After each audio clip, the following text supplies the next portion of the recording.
नमस्कार, मैं हूं आपके साथ अंकिता पाल। बुलेटिन की शुरुआत करते हैं। उत्तर प्रदेश के मुख्यमंत्री योगी आदित्यनाथ ने आगामी जनवरी में पूरे राज्य में सड़क सुरक्षा माह मनाए जाने का निर्देश दिया है। इस दौरान 4 मॉडल शिक्षा, प्रवर्तन, अभियंत्रण और आपातकालीन देखभाल पर ध्यान दिया जाएगा।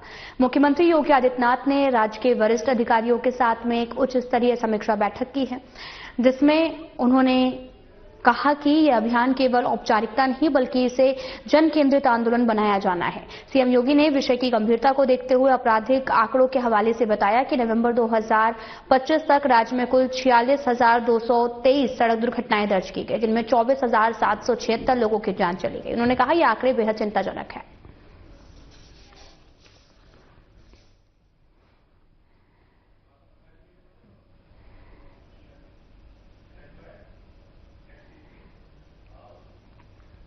उत्तर प्रदेश के मुख्यमंत्री योगी आदित्यनाथ ने युवा सहकारी सम्मेलन और उत्तर प्रदेश कोऑपरेटिव एक्सपो 2025 के उद्घाटन कार्यक्रम में शिरकत की है। इस दौरान उन्होंने अपने संबोधन में कहा कि प्रदेश के अंदर भंडारण, ऊर्जा, इंफ्रास्ट्रक्चर के लिए कोऑपरेटिव क्षेत्र में व्यापक परिवर्तन देखने को मिला है। जानते हैं कि सहकार से समृद्धि ये प्रधानमंत्री जी का विजन है और प्रधानमंत्री जी के इस विजन के अनुरूप समाज की सहभागिता के माध्यम से समृद्धि के नए सोपान को स्थापित करने के लिए प्रधानमंत्री मोदी जी ने देशवासियों को पहली बार केंद्र सरकार ने अपना सहकारिता का एक नया मंत्रालय गठित किया। पहले यह कृषि मंत्रालय के अधीन एक छोटा सा उसका आयाम हुआ करता था, लेकिन अब यह अपने आप में एक मंत्रालय के रूप में कार्य कर रहा है और देश के सबसे दूरदर्शी मंत्री के रूप में, संगठक के रूप में देश के आदरणीय गृह मंत्री माननीय श्री अमित शाह जी मंत्रालय गठन होने के बाद सबसे पहले मंत्री के रूप में भारत के सहकारिता आंदोलन को एक नई ऊंचाई प्रदान कर रहे हैं। संयुक्त राष्ट्र संघ ने भी वर्ष 2025 को अंतर्राष्ट्रीय सहकारिता वर्ष घोषित किया है और आदरणीय प्रधानमंत्री जी की प्रेरणा से हम लोगों ने सहकारिता के सुदृढ़ीकरण की दिशा में बहुत सारे कदम उठाए हैं, क्योंकि सहकारिता ये आपसी विश्वास,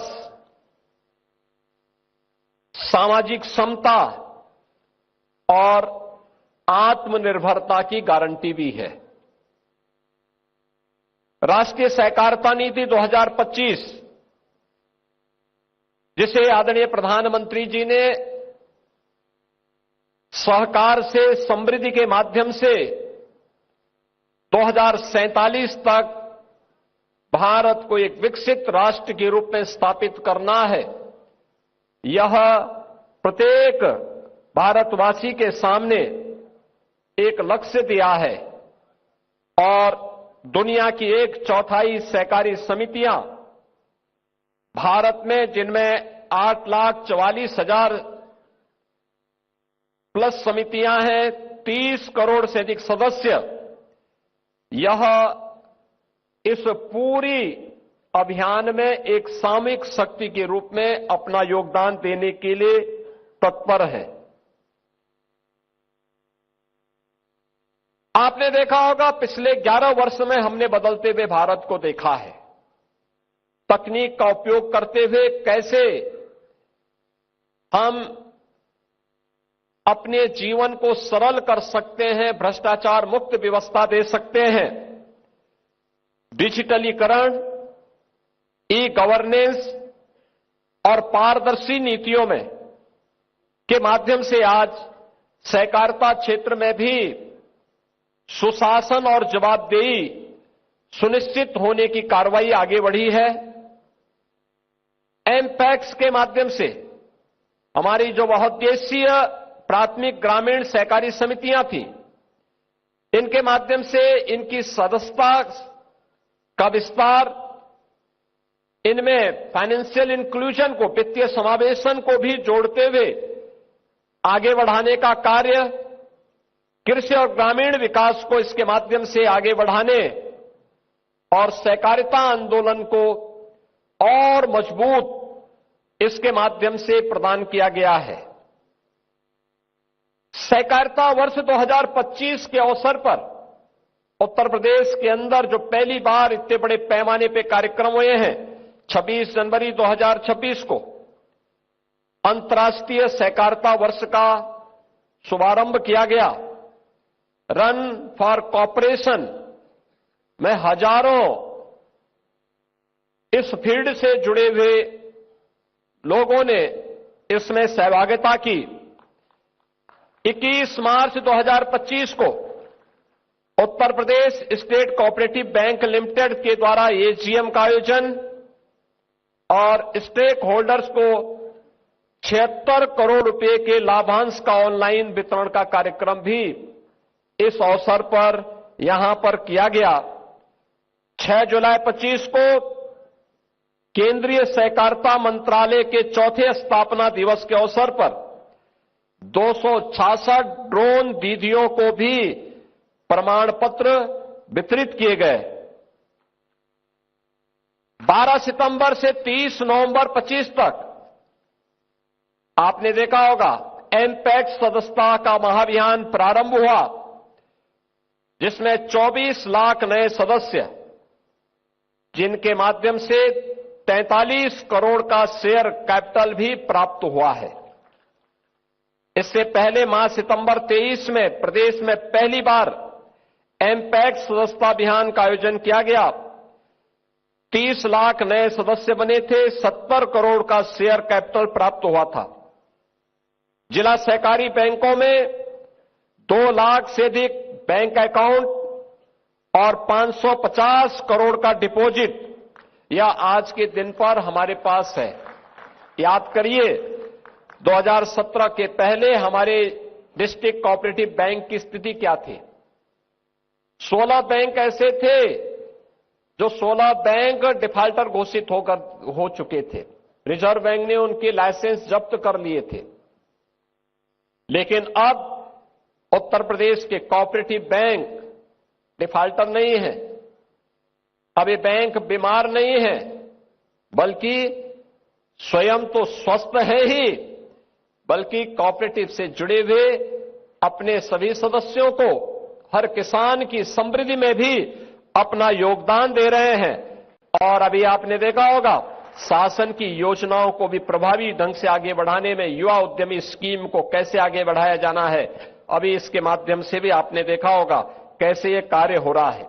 और इसीलिए अभी उत्तर प्रदेश सरकार ने यह भी निर्णय लिया था कि एमपैक्स को 10 लाख रुपए तक का ब्याज मुक्त ऋण की सीमा, इसको भी हमने दिया है, जिसमें 6,760 एमपैक्स को उर्वरक व्यवसाय हेतु 10 लाख रुपए ब्याज मुक्त ऋण स्वीकृत किया गया है। इससे उर्वरक निरंतर आपूर्ति सुनिश्चित हुई है। और मेरा प्रदेश के अंदर जितनी भी हमारी, देखो एक अवसर होता है, हम लोगों ने प्रयास किया है कि जितना भी प्रदेश के अंदर फर्टिलाइजर, केमिकल और पेस्टिसाइड का वितरण होता है, इसमें से कम आधा तो कोऑपरेटिव से जुड़े हुए एमपैक्स के माध्यम से, साधन सहकारी समितियों के माध्यम से वितरित हो। लेकिन इसके लिए आपको अपने लोगों को, अपनी मैन पावर को वहां पूरा करना पड़ेगा।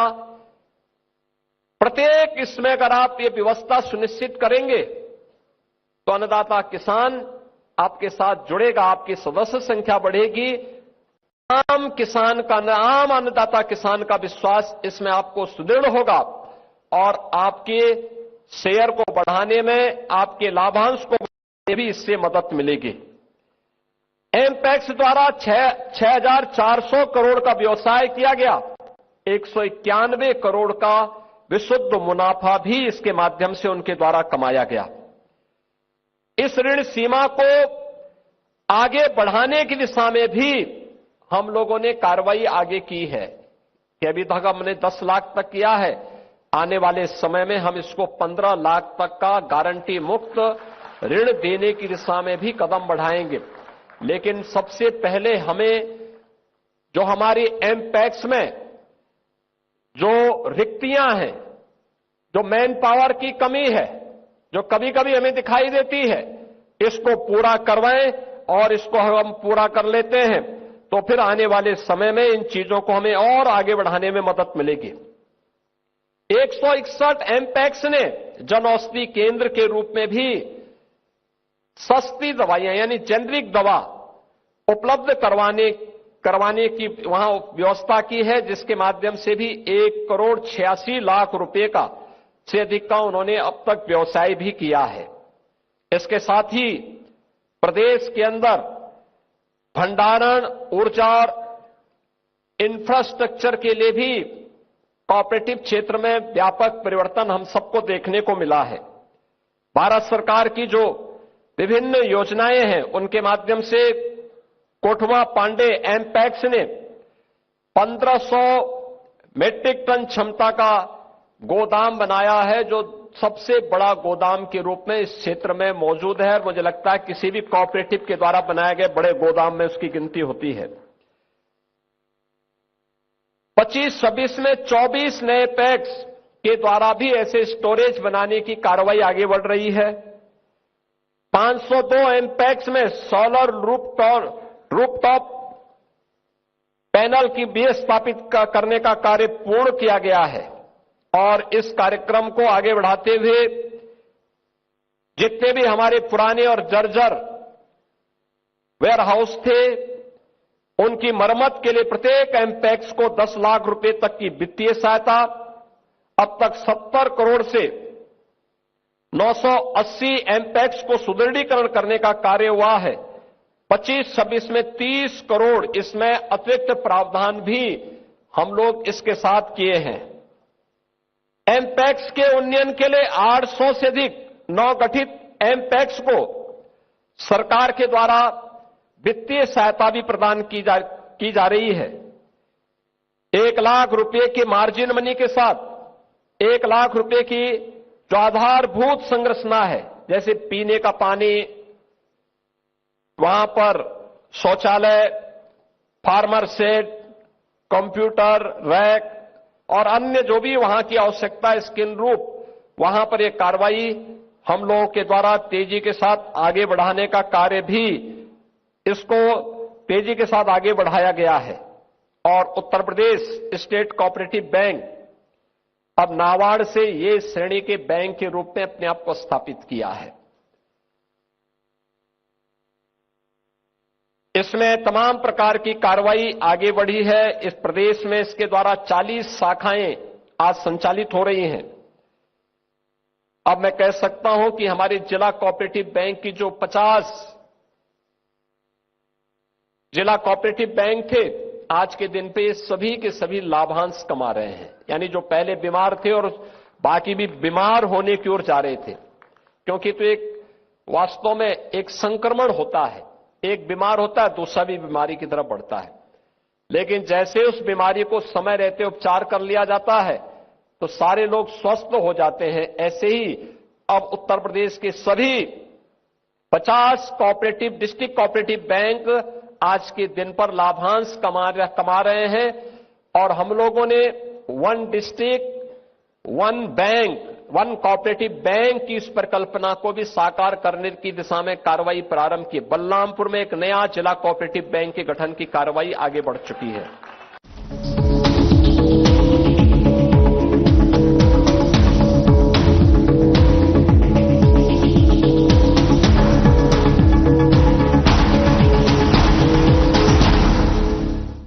क्या आप जिम जाते हैं, कसरत करते हैं, फिर भी आपकी सेहत नहीं बनती?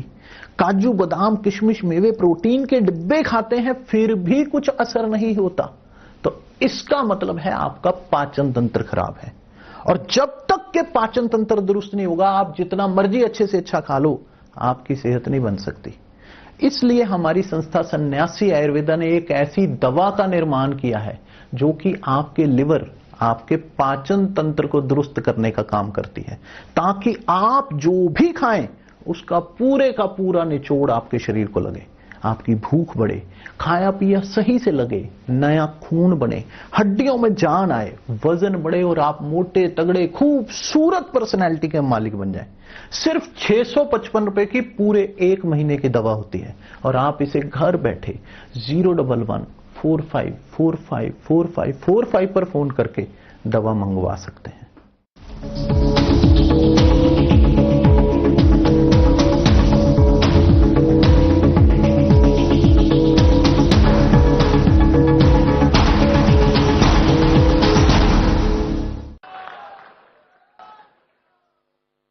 चौबीस 25 में 162 करोड़ 2 लाख रुपए का लाभ भी हमारे कोऑपरेटिव बैंक ने कमाया है और अब इसमें हम लोगों के द्वारा तेजी के साथ आगे कार्य हो रहा है।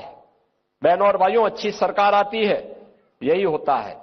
पिछली सरकारें 1 डिस्ट्रिक्ट 1 माफिया पालती थी,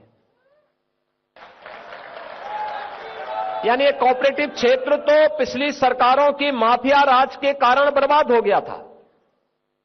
किसान की पूंजी फंस गई थी, हजारों करोड़ फंस गई थी। 4700 करोड़ रुपए का हमने 16 जो कोऑपरेटिव बैंक जिनके लाइसेंस जब्त हो गए थे, किसानों का वो पैसा हम लोगों ने फिर धीरे धीरे करके वापस करवाया। आज वो पैसा भी वापस है, बैंक भी फिर से अपना काम करते हुए आगे बढ़ रहा है। अब हम लोग 1 डिस्ट्रिक्ट यानी माफिया से तो प्रदेश से मुक्ति हो गई, लेकिन अब 1 डिस्ट्रिक्ट 1 कोऑपरेटिव बैंक की दिशा में उत्तर प्रदेश आगे बढ़ रहा है और इसको हमें आगे बढ़ाना चाहिए, क्योंकि ये आज की आवश्यकता है और उस दिशा में प्रदेश सरकार ने तेजी के साथ कदम बढ़ाए हैं। ये हमारे लिए इसलिए भी महत्वपूर्ण है क्योंकि हमें वित्तीय समावेशन की दिशा से जितने भी फाइनेंशियल इंक्लूजन है, जितनी भी केंद्र और राज्य सरकार की योजनाएं हैं, इन योजनाओं को प्रभावी रूप से क्रियान्वयन करने के लिए यह कार्य आगे बढ़ता है और स्थानीय स्तर पर युवाओं के लिए रोजगार की नई संभावनाओं को भी आगे बढ़ाया जा सकता है। मैं आप सभी युवाओं से इस बारे में अपील करूंगा कि हमारा युवा सहकारिता आंदोलन का एक भविष्य है और उसका भविष्य का शिल्पी है। आपको इस दिशा में अपने आप को तैयार करना है। यह युवा सहकार सम्मेलन या प्रदेश की समृद्धि और प्रदेश की सामूहिक विकास की दिशा में एक नया मील का पत्थर साबित होगा और आदरणीय प्रधानमंत्री जी ने जो भारत सरकार के माध्यम से सहकार से समृद्धि, सहकार से आत्मनिर्भरता का विजन देशवासियों को दिया है कि हमें 2047 में विकसित भारत की परिकल्पना को साकार करना है, उसे साकार करने की दिशा में सहकारिता आंदोलन को हमें उतनी ही मजबूती के साथ आगे बढ़ाना पड़ेगा। आज देखिए, आपके सामने विशिष्ट अतिथि के रूप में भारत सरकार के पूर्व केंद्रीय मंत्री, जिन्होंने श्रद्धेय अटल जी के साथ में और आदरणीय प्रधानमंत्री मोदी जी के साथ में जिन्होंने कार्य किया था, देश के अंदर नदी जोड़ो अभियान के लिए जो कमेटी गठित हुई थी, उसकी अध्यक्षता भी माननीय सुरेश प्रभु जी ने ही किया था। उन्हीं की अध्यक्षता की कमेटी ने इस कार्यक्रम को आगे बढ़ाया था। देश के अंदर सहकारिता के लिए जो ड्राफ्ट तैयार हुआ है, वह भी आप ही की अध्यक्षता में जो कमेटी है उसने बनाया है। आज उनका मार्गदर्शन आपको प्राप्त हो। प्रदेश भर से आप युवा आए हैं, सहकारिता की उन बारीकियों को उनसे समझने की आवश्यकता है। कैसे हम इसके माध्यम से विकसित भारत की परिकल्पना को साकार कर सकते हैं। इस अवसर पर मुझे अन्नदाता किसानों के लिए एक और व्यवस्था करनी है और वह करना है कि प्रदेश के अंदर हम लोग उत्तर प्रदेश सहकारी ग्राम विकास बैंक एलडीबी का जो रेट ऑफ इंटरेस्ट है लगभग 11.5% है। किसान उससे लोन लेता है लेकिन उसके बहुत ब्याज देना होता है। अब हम लोग इसको कम करने की दिशा में आगे बढ़ रहे हैं और इसके लिए मैं चाहूंगा कि यह लोन अब किसान को 6% पर मिले। इसमें राज्य सरकार इसमें योगदान देगी और 6% में केवल किसान को, लघु और सीमांत किसान को हम इस सुविधा का लाभ देंगे। लघु और सीमांत किसान को प्रदेश के अंदर मुख्यमंत्री कृषक समृद्धि योजना के अंतर्गत हम लोग 6% पर इस ब्याज को एलडीबी के माध्यम से उपलब्ध करवाएंगे और जो बाकी बचेगा उसमें गवर्नमेंट इसमें अपना योगदान देगी।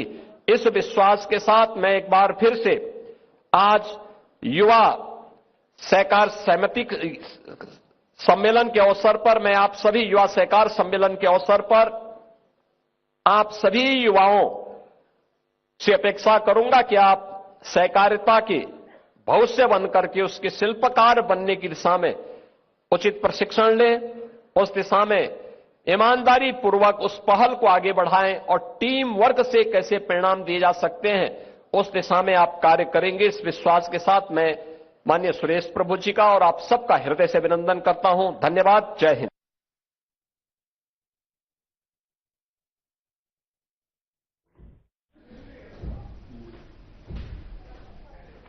तो आपको बताते चलें कि कोऑपरेटिव एक्सपो 2025 का उद्घाटन किया है, जहां पर युवा सहकार सम्मेलन 2025 का शुभारंभ हुआ। कोऑपरेटिव एक्सपो 2025 का उद्घाटन हुआ। इस दौरान कार्यक्रम में सीएम योगी आदित्यनाथ पहुंचे और इस दौरान उन्होंने लोगों को संबोधित भी किया है।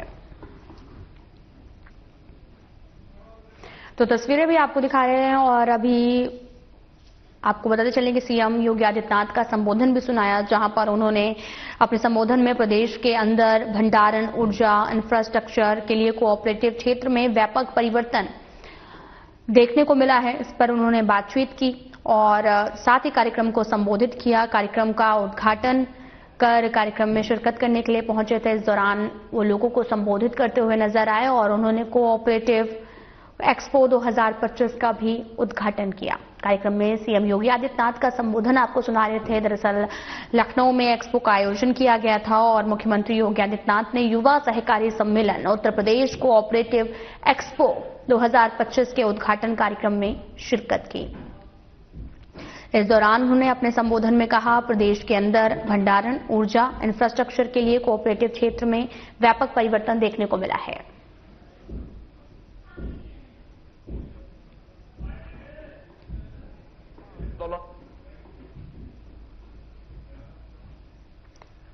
संयुक्त राष्ट्र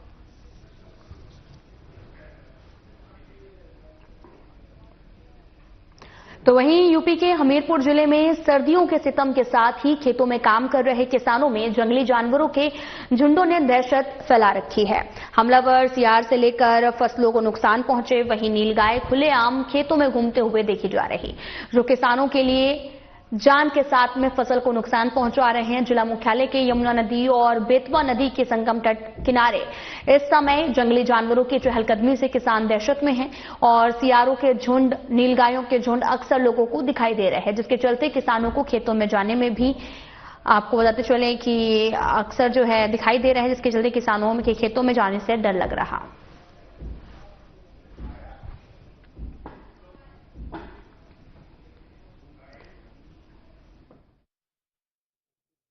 यहाँ पे सियार आ जाते हैं, नील गाय आ जाती हैं और ये तो उनको बड़ा आतंक चलता है भाई। ये तो इसमें कहो निकल रहे थे, हम जा रहे थे ब्रह्मा के डेरा, वहाँ से निकल रहे थे तो दौड़ा दिया। ये तो हावी मतलब ये तो जंगली जानवर हैं, किसी टाइम कर सकते हैं। ये तो सर्दी में कुछ ज्यादा निकलते हैं, ज्यादा निकलते हैं भाई, इनको सर्दी लगती है। ये पुरानी कहावत है भाई कि वो बीरबल से राजा ने कहा कि हल्ला क्यों जा रही, इनको जाड़ा लगता है। तो ये सर्दी में ज्यादा आक्रामक होते हैं, लोगों पे हमला होते हैं। खेती में भी ये लोग कुछ बहुत नुकसान करते हैं। ये जो किसान लोग बाजियां वगैरह लगाते हैं, इनमें इनका बड़ा। फिलहाल वीडियो में इतना ही। नमस्कार।